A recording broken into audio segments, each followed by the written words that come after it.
All right. Well, hello everyone. Buenos dias. It's El Profesor here, and you can clearly see that I shifted operations from the interior of the French Valley World Headquarters. So the weather finally got nice here, and I can start recording some of these preview videos outside. And as I mentioned, uh, I got some assistance here. So here is this is Sniffle. She's my other black Persian. London, my gray Persian, likes to be inside most of the time. So maybe in one of the upcoming videos, she'll make an appearance. But yeah, this is Sniffles. She's been with me now for a little over, I guess, 10 years. She was about the 2.5 when she came into the family. Uh, so even though I think she's about 13 right now, 12 or 13. She's the baby of the group. Okay, all right, girl. Let me go ahead and set you down so I can get this out of the way. Okay, all right. And Nick, uh, Nick, my other furry friend, he's around here, so don't be surprised if he decides to barge in at this in these next few minutes. Okay, all right. Well, listen, everybody. Let me go ahead and tell you a little bit about what's happening for this week's readings in terms of the colonization and settlement of the New World, in which, of course, the focus is uh, on Spain, on the Spaniards, but also say a few things about the English and maybe I'll toss in a little bit about the Dutch and the French as well. So to get things started, let's go ahead and start with the article uh, from Arnoldo de Leon and Richard Grizzle del Castillo. Basically, in the first half of that reading, they'll recap some of the items, some of the topics that we looked at in the previous 3 weeks. Um, but then the most important part of the readings is a section called Frontier Institutions. Basically, what they talk about is a lot of the institutions and ideas and customs that are being imposed upon uh, on the Spanish frontier region. And by Spanish frontier in this time, we're talking about roughly coming into the 16th and the 17th centuries. We're talking, of course, about the American Southwest, so Texas, New Mexico, Arizona, and of course California. More so California by the end of the 18th century, when of course Father Serra, Captain de Portola, and all the others make their way, of course, to San Diego. But the early ground for the Spanish institutions, of course, is places like Texas and more so in New Mexico. So things such as the cabildos, the town halls, ayuntamientos, and of course the missions and the presidios. These are things that we see being imposed upon in some of these places, like New Mexico first, and then California a little bit later on. Also, De Leon and Grizzle del Castillo talk about the frontier settlements and the rules and the way people live their lives in that even though Spain the Spanish system in essence tries to reenact or reimpose, I guess, is a term, uh, Spanish ideas that is things people were used to in places like Madrid, Toledo, Valladolid, Valencia, Barcelona, those places. We're going to see how these institutions are tried to be placed in places like the American Southwest. But of course, with the new environment and of course the native populations, uh, there is a lot, shall we say, room for modification. And of course, the role of women. We might say women take a little bit more of an independent role in terms of charting their own destiny, taking care of their own affairs. And also, in that reading, De Leon Griswold Castillo conclude by talking about things such as literature and also political changes happening as we get further into the around the 17th and into the 17th and into the 18th centuries. Okay, after you've read that article, and of course, that's one of the PDF articles that you download from the module. Watch the Cabeza de Vaca film, and and of course, you can see the film over on page 4 of this week's module.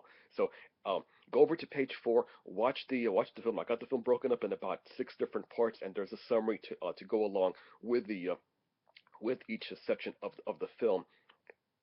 Um, this film basically takes us back to the periods of roughly 1528 to 1536. We see we see the adventures of the intrepid Cabeza de Vaca, and basically what makes Cabeza de Vaca unique is that he is the first, you might say, an anthropologist. He doesn't really have this conquistador ethic that guys like, say, Hernando de Soto and, of course, Pizarro and Cortes seemingly have. Cabeza de Vaca, he seems to be a little bit more understanding and wants to understand more about the Indian traditions, whether it was the natives of South Texas or the peoples of northern Mexico, especially the Tarahumara people that he encounters, and then before he finally makes his way back toward the western part of Mexico, toward present-day Culiacan and Mazatlan, and reconnects with his Spanish compadres.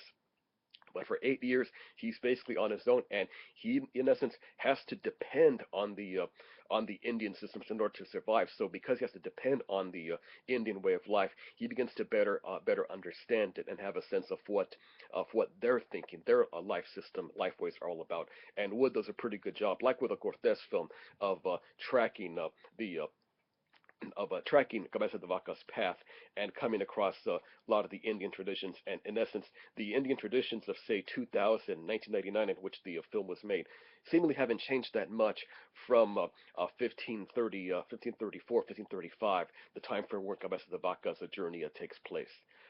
Okay, following the following the Cabeza de Vaca film, go check out the New Mexico PowerPoint program, because what's significant about the New Mexico program is that it's after the Cabeza de Vaca's expedition where the Spanish, they hear tales about the north, el norte.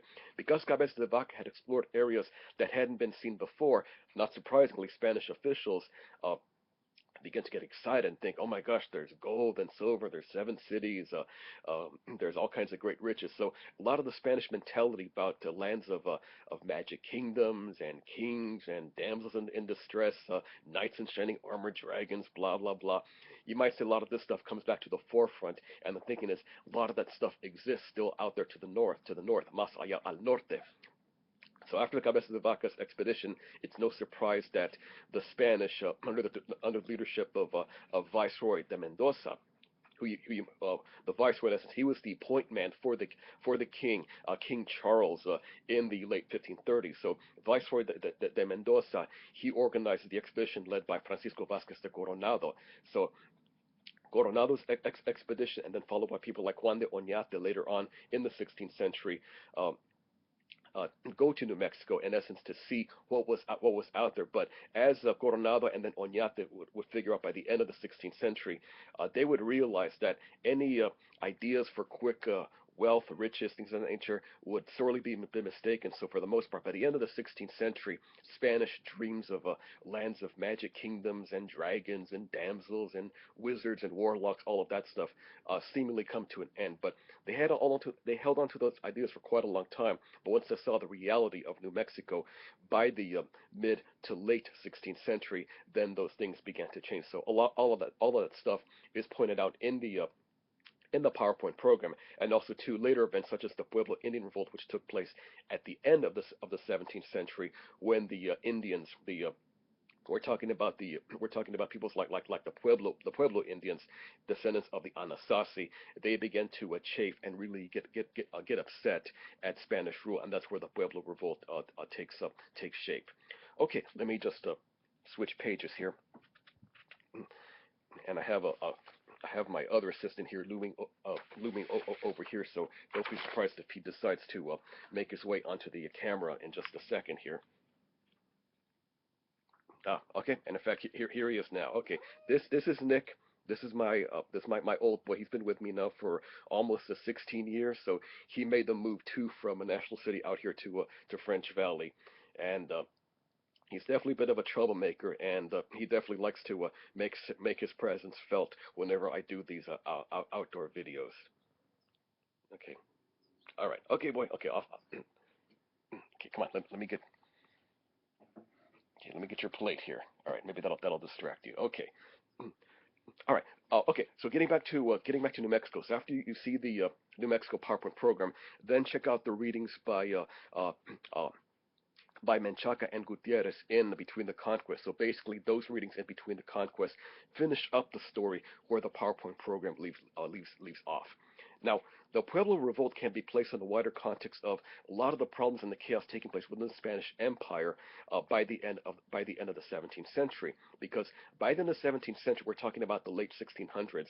The Spanish kings, the Spanish monarchy. This is called the Habsburg dynasty.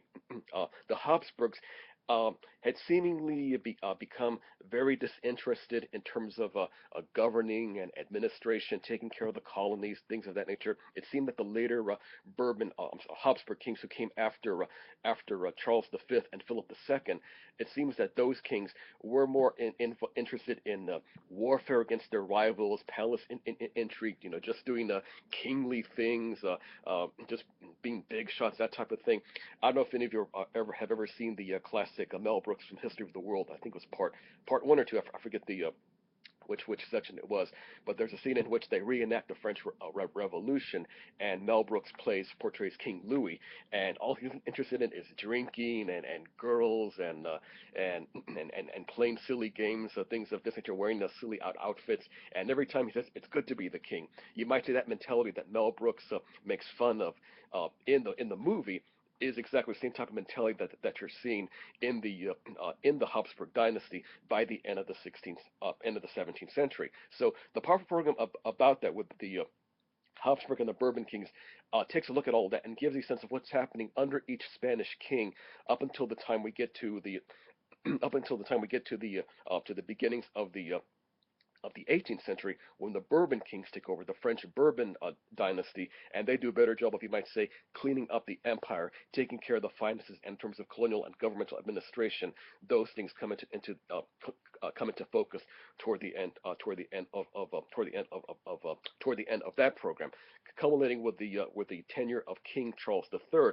Carlos III, and it's during Charles III's tenure in the latter part of the 18th century where the Spanish Empire, you might see, begins to rebound on a variety of different levels. Okay, after you look at the that purple program, then look at the next purple program about Spanish California because it's during the time of Charles III where the colonization and settlement of California really starts to take shape. So I mentioned Father Serra and Captain de Portola earlier, so those guys are described in a lot more detail in that PowerPoint program. So take a look at that PowerPoint program, and then after you review that PowerPoint program, which of course talks about the mission system, the Presidio system, talks a little bit about San Diego and some of the other places where the missions were established. I think I mentioned Santa Barbara in there, San Gabriel, up towards San Francisco, the up towards San Francisco, San Jose, those places. So after you view that PowerPoint program, then go ahead and read the reading from Between the Conquest by Antonia Castañeda. In that reading, Castañeda talks quite a bit more about the about the mission system, and you might say that from that respect, by the end of the 18th century, by say the mid to late 1780s, that's when the Spanish Empire, you might say, reached a bit of a high water mark in terms of colonies, administration, and being a major power with respect to its rivals in England and France. Uh, that in essence concludes or finishes off the coverage of Spain, of the Spanish Empire in this module. Okay, all right. So let's go ahead and shift gears right now, and I want to go ahead and pick up the story here with England. So after you read Castañeda's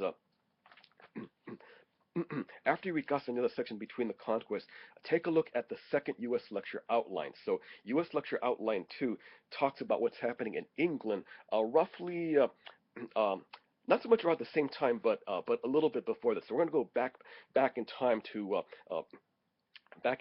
about toward the end of the 16th century into the beginnings of the 17th century, and we're going to see the motivations for what creates the English colonies. So of course we're talking places like Virginia, Massachusetts, the Carolina colonies, Pennsylvania, New York, places of that nature. But I think the main point I want you to understand at this point in time is when you look at the Spanish colonization, it's a top-down enterprise. In other words, it's what the king is saying, going on to the viceroys and all the levels of royal administration, um, the high court system, the military system, the